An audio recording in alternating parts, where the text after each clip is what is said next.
Parents, when did you first realize your child was truly a genius? My name is Michael, and I'll never forget the first time I realized my son, Ethan, wasn't just smart, he was on a completely different level.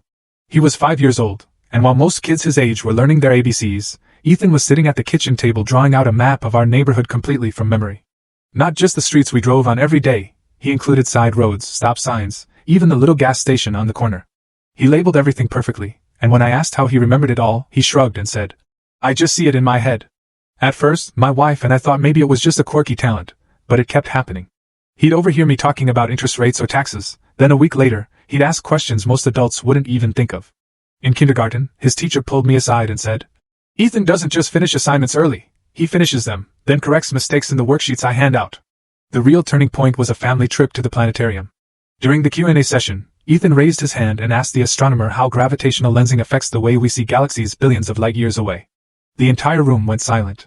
The speaker looked at me like, "How old is this kid?" I just sat there stunned. Ethan was 7. That was the moment it hit me. My son wasn't just bright, he was truly gifted. But along with pride came a little fear. How do you raise a child like that without crushing his spirit? How do you challenge him without making him feel isolated? I don't want him to just be the genius kid. I want him to be happy, grounded, and loved for more than just his mind. Every day, Ethan teaches me something new, and I'm grateful.